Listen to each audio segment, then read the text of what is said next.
Good morning. I'm going to tell you all a story this morning. I want you to know it'll be hard to do. There'll be tears, and somebody may have to get up and wipe my eyes, but it's all true, and God is alive and well, and you will see Him as I speak. First, I want to start with where I was raised. It was a small town in central Illinois. My parents were both heavy drinkers. They were abusive. They were self-destructive. They both had numerous affairs. Two of my three sisters and I were sexually molested by our father. One spring morning, Mom and Dad were fighting again, and suddenly came out of the house. Dad had packed Mom one small suitcase after 16 years of marriage, threw her in the car, and drove off. And when he came home a few hours later, he said, "Girls, your mother has moved to San Diego." I was 11 years old, and I didn't think I'd ever see her again. Though I was the second child, I became the mom figure. I already had one child, Bobby, who's here today. She's actually my youngest sister, but I raised her, and she called me, and still does sometimes, little mommy. As I learned how to cook, we had repetitive meals. I didn't know how to cook much at 11. But I did all the shopping, I did all the cooking, the cleaning, the laundry, combing hair and washing faces. Life went on, and Dad had a long string of girlfriends. He had a son he never acknowledged. And eventually he had a new wife. I was 15, and I thought I was doing pretty good without her. And she turned into the stepmother from Cinderella. There were 4 of us girls, and she had 4 kids, 3 boys and a girl. The youngest 3 were still in diapers. Bobby was probably 11 when this happened. I was 15. And Mary had us constantly cleaning the house. We'd clean the house when we got up before school. We'd come home and we'd clean the house. We'd have supper and we'd clean the house. And then we'd finally go to bed. When I was 16, Mary told Dad that her dead grandmother had appeared to her in a vision, and we were to move to the Bottoms. Of course, you all know what Bottoms are, but this was up in Illinois. So Dad quit his job at the power plant, bought an old school bus, and made it into a camper. We had bunk beds all around the back, and most of the younger kids doubled up in a bed. The baby, my older sister had had a baby. Kathy was 7 months old when we moved down there. For heat in the winter, we had a kerosene stove that held a gallon of kerosene. And when that burned out, that was it. It's time to get up.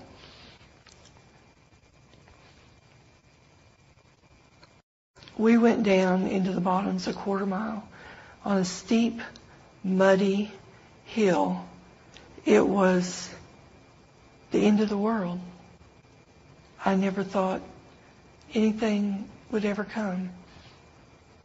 We had no electricity, no running water. We dug a hole and we built an elm log outhouse. Now that's an experience. And we dug another hole, and that was supposed to be our well. We had a milk cow, and we milked and churned butter twice a day. We also had a calf, a sheep, a hog, a few chickens, and several horses.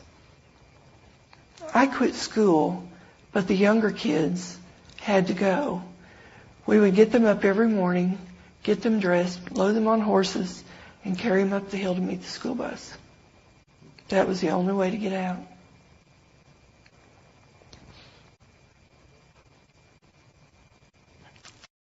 We lived that way until I enlisted in the Navy, and I turned 18 in boot camp. We had lived almost a year and a half in the bottoms. While I was in the Navy, I went home twice. I actually asked permission to do things, and my dad laughed and said, "You're an adult now." I was like, okay. I got transferred to Memphis in December of '75, and my family moved without telling me. While I was in the Navy, I went to hospital corps school, which is much like an LPN. At 2 different duty stations, I was raped 3 times total. My lifestyle began to be what my mother's had been. A lot of alcohol, a lot of men. And no matter how many times I slept with somebody, I was so alone.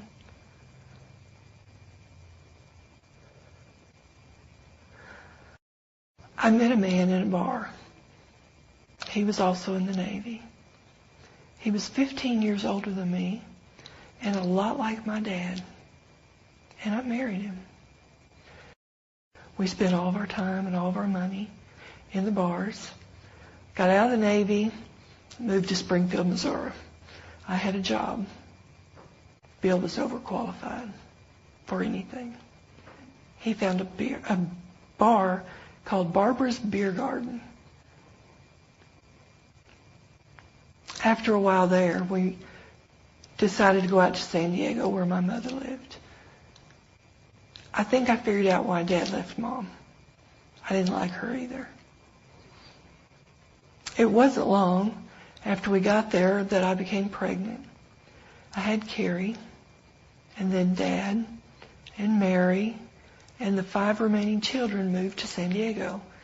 And we shared a 3-bedroom condo for a short time. And it was very tight. Mary took over everything. And soon, her dead grandmother said we were all supposed to move to Louisiana, where she had family that lived like the Amish, and we'd be safe from the world there.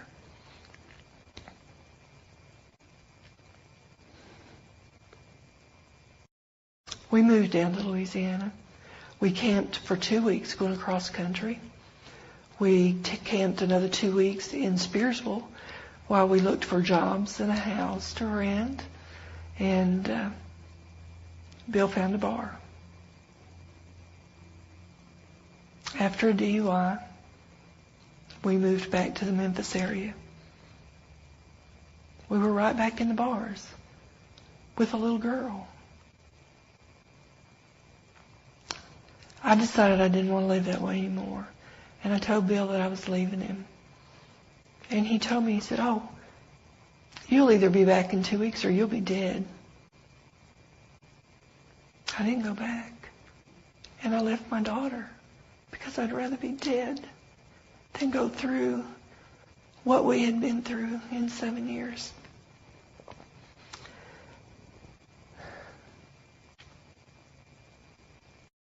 When I left Bill, I went to work as an LPN at Methodist Central Hospital in Memphis. I was wild still. I worked 3 to 11 shift. That way I wouldn't drink as much because the bar closed at 2. One day I was sitting at the desk and I saw this man walking down the hall. And I leaned over, and the nurse I was working with, I said, "Ralph, you see that guy? I'd like to go out with him." I never dated people in the hospital. They knew I was wild anyway. They didn't need to be a part of it. And Ralph said, "Oh, haven't you met him? That's Earl. He's the new chaplain." Never mind. Not going there. No. Don't want to go out with that, huh? Well, Earl was a bit pushy. As a chaplain, he stayed in an apartment just walking distance to the hospital. So he worked days and I worked evenings. can you take your lunch bar or your break now? And I'd say, well, let me check and see. And okay, go ahead. So we'd eat supper together at the hospital. Then he'd call later and say, can you take your break? So we'd go down, we'd have ice cream in the hospital cafeteria. Every day I worked, I spent time with Earl. He asked me out a year after we met. And I yelled at him. I had told him things over that year, just trying to shock him. You know, it didn't work. He asked and I said no, and he asked and I said no, and he asked and I said okay, and he wanted my phone number. No, that's right, I'll meet you in the hospital parking lot. Yeah, that was it, the hospital parking lot. It's as close as you're getting to where I live. And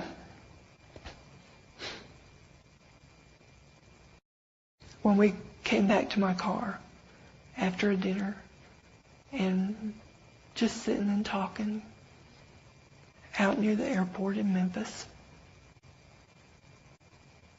he asked me, could he kiss me? No. I was a very sexual person. He was a preacher. And I had to protect that.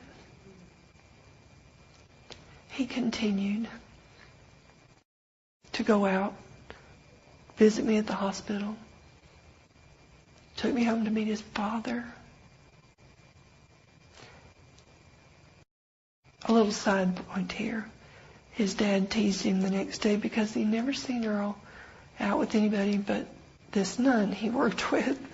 And so he said, I was beginning to think you weren't ever going to get married. Yeah. So anyway, 5 months after our first date, we married in Memphis. Bobby came, stood up for me. Carrie was there. We looked forward to our first appointment. 6 months later, we came to Benton, Kentucky. Well, God does have a sense of humor. Benton's a dry county.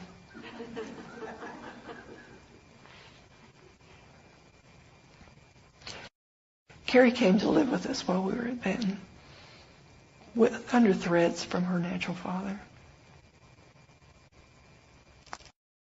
We worked through it.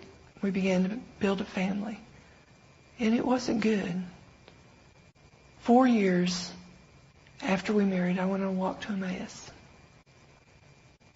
I skipped something you have to know first. When Earl asked me to marry him and I said yes, I made an appointment to be baptized. I didn't say I believed. I thought a preacher's wife should be baptized. Isn't that what you're supposed to be? So here I am on the walk to Emmaus with all this still in me and believing that nobody could truly love me.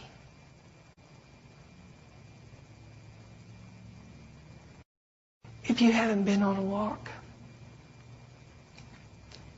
when it's your time to go. God healed me that weekend. I heard people tell their testimony, and it was sometimes like mine.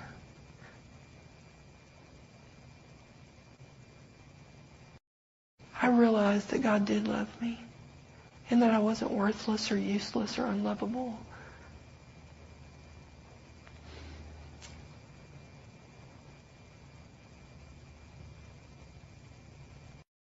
Earl and I got involved in spiritual warfare in Marshall County. It was deep. We would find strongholds under bridges, pray and anoint and tear down.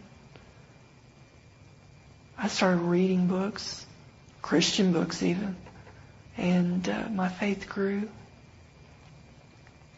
I had attended several spiritual gift workshops. And everybody said I should be in the healing ministry. I figured that's because I'm a nurse, right? Well, I finally, after my walk, came to accept that God had called me to a healing ministry. And I was talking to my cousin, Bob Wiley. Some of you know him. And I told him, I said, I think that this is real. And he looked at me and he said, Berta, you have to be healed before you can heal. I didn't have anything I thought needed healed at that point. I thought I was doing pretty good. On December 30th, 1990, I had a dream. Bob Wiley, this man that is my cousin, was going to be in an accident on Highway 80 on New Year's Day. We called. He promised not to be on the highway on New Year's Day. So January 1st, 1991, 3 o'clock in the afternoon, I had a wreck. There are two strange points here.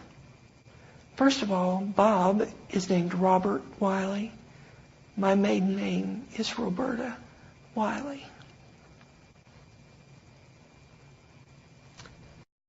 Bob was on that road, and I was on that road. And if it hadn't been for Bob, I probably wouldn't have made it because nobody came to see if we were alive.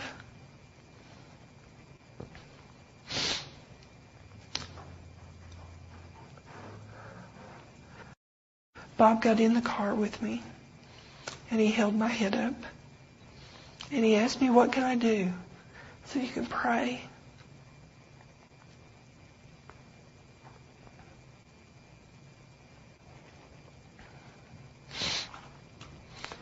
God told him that he would see me before I died. So Earl thought that I was going to die. And he prayed and prayed and prayed. And eventually he said, God, I can't take it that way. I'll take her any way you give her to me. And God told him, okay, remember your promise. And God told him that I was paralyzed. While I was in the hospital, I had 4 surgeries. I had a halo brace. I don't know if you've all ever seen one. It's screwed into your head, and it's got these upright bars. You can't move anything. I had a tracheostomy. I was on a ventilator. I had a feeding tube. I had bed sores. I was never alone, though. People were praying for me all around Marshall County, McCracken County, all the Emmaus community, family, friends all over the country. My Emmaus group sent me a banner, Philippians 1:6. He who began a good work in you is faithful to complete it in the day of Christ Jesus. Yeah, right. What's he going to do with this? I couldn't move anything.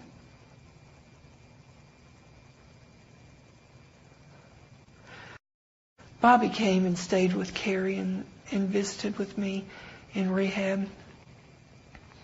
My first clear memory is Bobby sitting by my hospital bed crying. And I told her that it's all right. I'll walk again because God already said he was going to heal me. My next memory was of Carrie. I didn't want her to see me. I thought she'd be afraid. Earl got me to let her come by telling me that he told her a whole lot worse stuff than what's really there. And she was okay. So he brought her in and held her over me. And she kissed me. And she said, I love you, Mommy. That made such a difference in the way I felt about my life. My baby was still okay.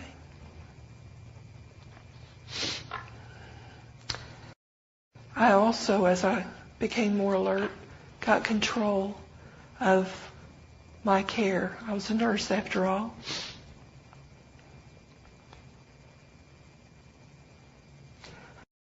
I got them to change frequencies on tests, quit waking me up every 6 hours.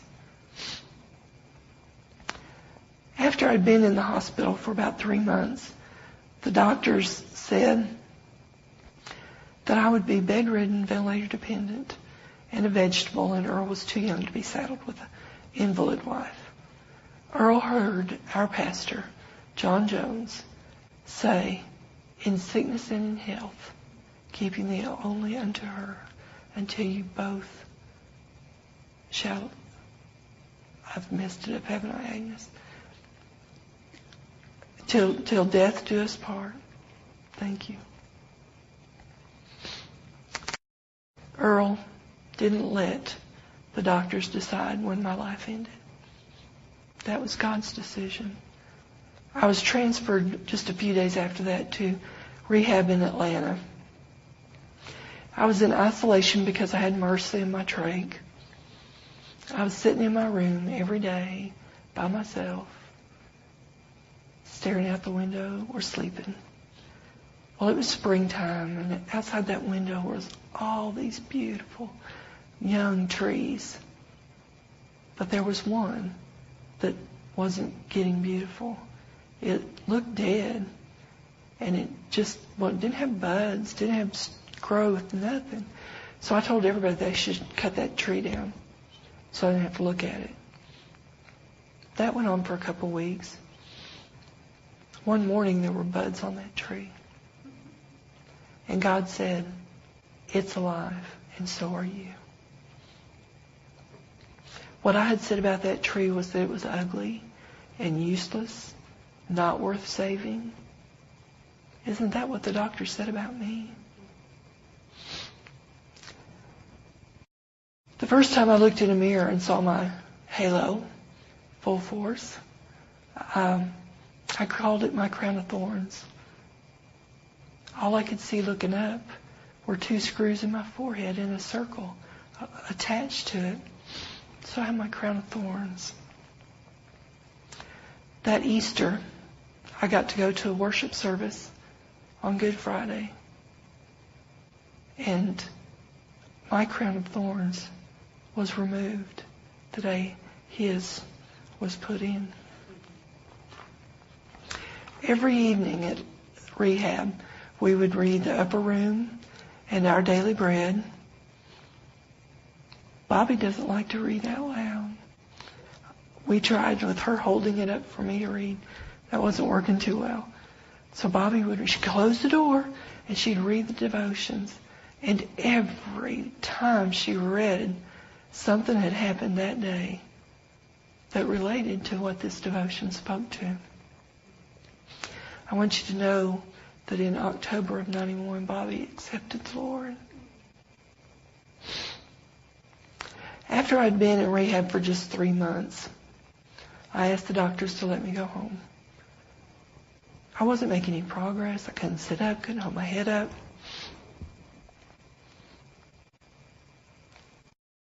There was so much to learn to take care of me. Earl and I both had to go to classes. We had to be tested. We had to do practical stuff, like they put me in the floor and said, "Okay, Earl, pick her up and put her in her chair." And so we learned how to do emergency stuff as well as everyday stuff. My doctor finally agreed to let me go home. And he said, "You have to promise that you won't give up." Well, I promised because, God's going to heal me that year. Wasn't no big deal. Went home. Life was different. One of my first visitors came in while Earl was feeding me chicken and dumplings and looked at Earl. "Oh, can I feed her?" That was enough right there. I completely shut down. I didn't want to be around people. I couldn't stay by myself, though. So Earl took me everywhere he went. I've been to more pastors' conferences and preachers' meetings than any pastor's wife in this conference, I guarantee you that. A year after my accident, not only was I not healed, but we found out the bones in my neck had not fused. So I had to have surgery. We packed up and went to Cleveland, Ohio, and had my head cut off really. They went across the front and took out bone chips. They went up and down in the back and took out more bone chips and put in splints, bone splints, and wires to hold my head together.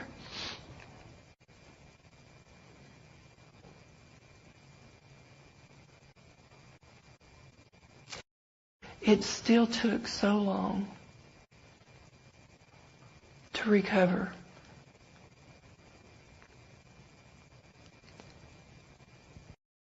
Earl, we moved to a different church, and Earl asked my Sunday school teacher to ask me to teach one Sunday a month. So I said yes, and I did it, and I thought, well, I can do this. That's all right. Well, at that church, it ended up every Sunday I was teaching. I started in prayer ministry over the telephone. I had a Bible study in the parsonage. Then in March of 2000, we went back down to Shepherd, and they didn't do any tests. They looked at us and they talked to us, and they said, oh, you could write the book. There was nothing that we could do to make it better than it was. We were it. So we had the manual down pat. But I was still so angry. The way people reacted to me. That I'm so sorry. You poor thing. And please don't pet me. I get the spirit of slap, Earl says. As my faith grew, my anger and depression subsided, although they can both show up anytime. But today I focus on God.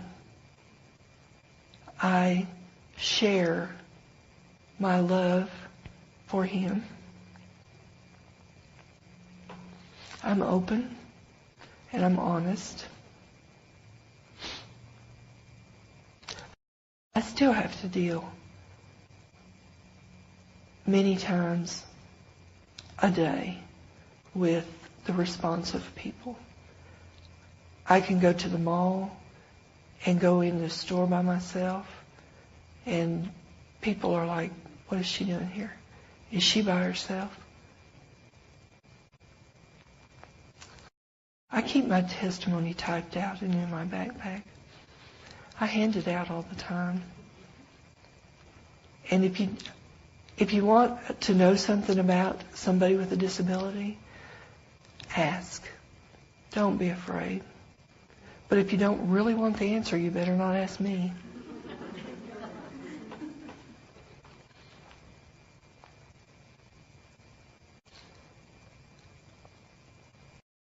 When we came to Concord 4.5 years ago, the pastor parish committee asked me, what would you like to do? I'd like to stay busy. Okay. Within a week after getting here, I had been invited to do several different things with this congregation. From the United Methodist Women to a women's Bible study on Thursday night, teaching Sunday school. I'm a certified lay speaker, and I can teach the course. I've got certified to do that a couple years ago. I love to tell my story. No matter where I go. I was at a doctor's office a couple days ago, and the doctor didn't ask me to squeeze his hands, and I said, thank you. Do you know this is the first time I've been in this clinic that the doctor didn't ask me to squeeze their hands? And he looked at me, and when I shared my testimony with this doctor, I shared my testimony that day with a woman out in the waiting room and one of the nurses in the back. I don't get negative reactions anymore. I think they see me in the mall and they go, whoops, here comes Berta again.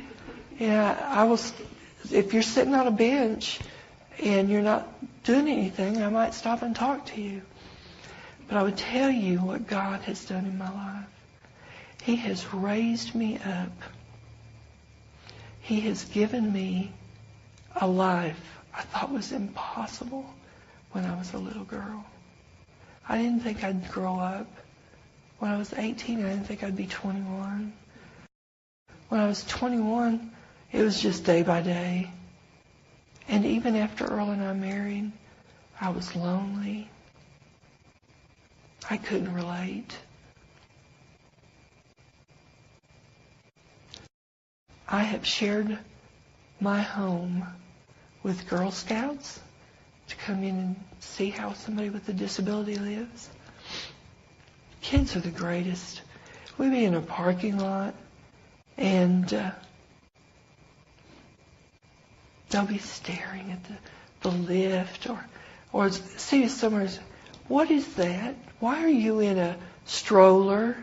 You know, and I teach these little kids. I teach the parents. But I never teach without saying something about God.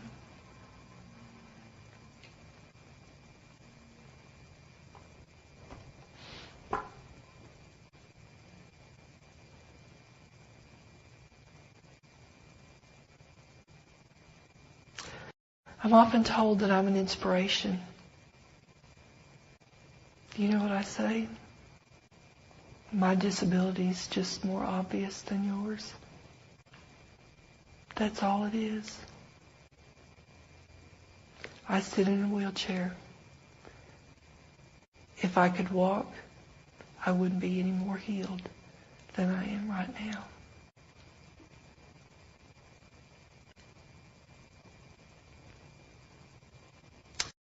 In 2006, I received 2 special, one was an award, I'm not sure what you call the other one. The Memphis Conference recognized me as an evangelist. I've received the Harry Denman Award for Evangelism. I was the first female to ever get it. And I was the first disabled person to ever get it. But on the same day I got that, I was told that I was the new chairman of the Disabilities Committee for the conference. And you got my email. No, I didn't get your email. I would encourage anybody who has not experienced wheelchairs to sit in one for a day. Try to go to the store.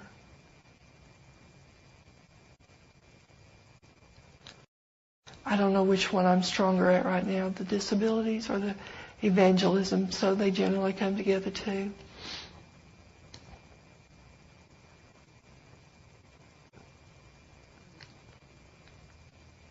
I have to tell you, my sister in the back is a big part of my pride and joy, just like she was born to me. And when I needed her, she gave up her life and came and took care of my daughter. I ask that you all be praying for Bobby. She recently had breast cancer. She's had 4 surgeries. Is having surgery this next Wednesday. And I can't imagine not having her.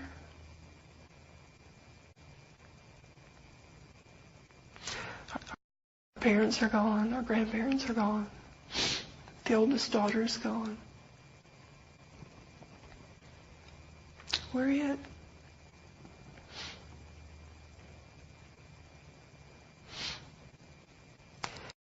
As I go about my daily life, I want everybody I meet to see Jesus. I wear this cross every day. I've been asked, why do you wear a cross? Have you ever thought about that? Why do you wear a cross? Is it just a piece of jewelry? Is it an idol?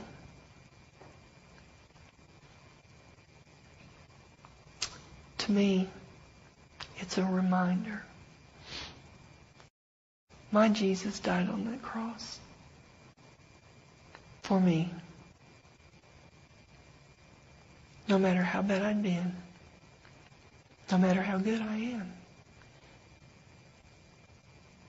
He is mine and I am His.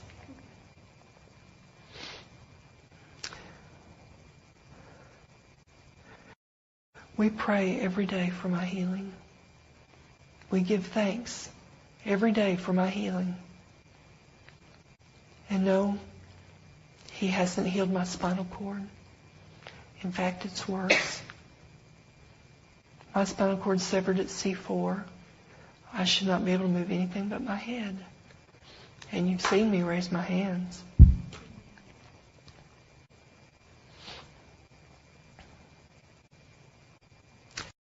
I had a mitral valve prolapse for 10 years. God healed it.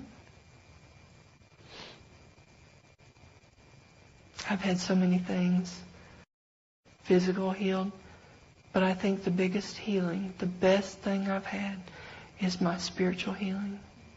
Because I was so confused and so lost. I teach now every Sunday. I help lead a women's Bible study. I teach basic lay speaking. I write for the newsletter. I've written a book. If Earl hadn't started me with a computer 10 years ago, I sort of left that out. He got me a little computer, and he said, keep a journal. So I'd write some stuff out. So slow to type with a little stick here. And Earl would come home, and I'd delete real fast because I was ashamed. I didn't want him to read that. Well, God changed a lot. He butted in, to say the least. He started keeping me awake at night and telling me all kinds of things. And I'd get up and I'd write furiously till I got it all down. Then I'd lay back in my chair and go to sleep. And I'd go to bed and God'd wake me up. And I'd listen to him dictate. And when I went back and read after the months of him doing that, it was stuff I didn't remember until I read it. And I was like, that's just really strange. But it hurt too, because a lot of the things from my childhood, I don't remember. Bobby has no memory. She struggles every day with maybe this or maybe that happened.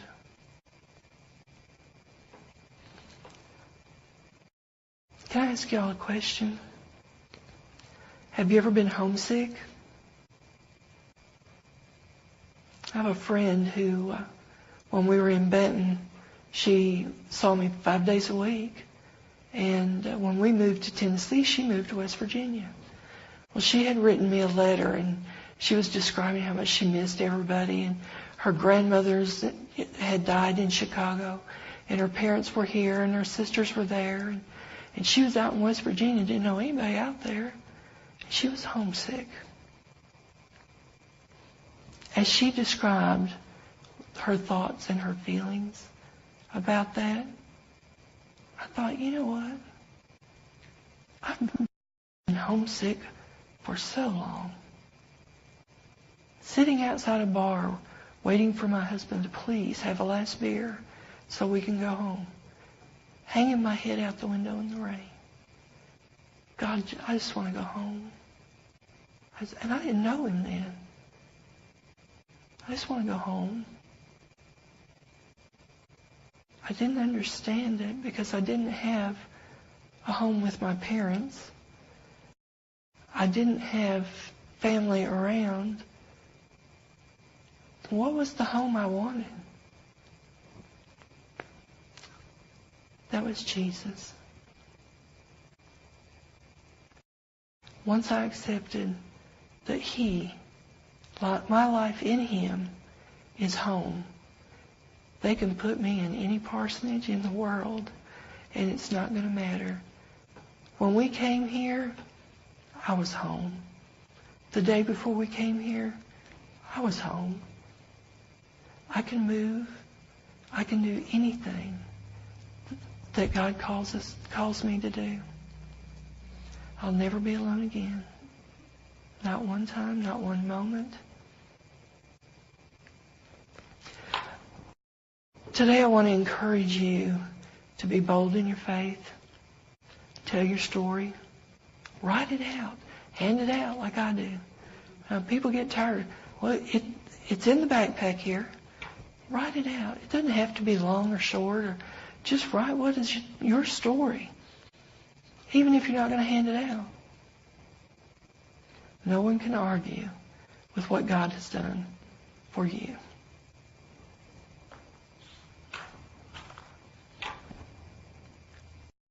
I'm to the end, and the guys aren't here for the band.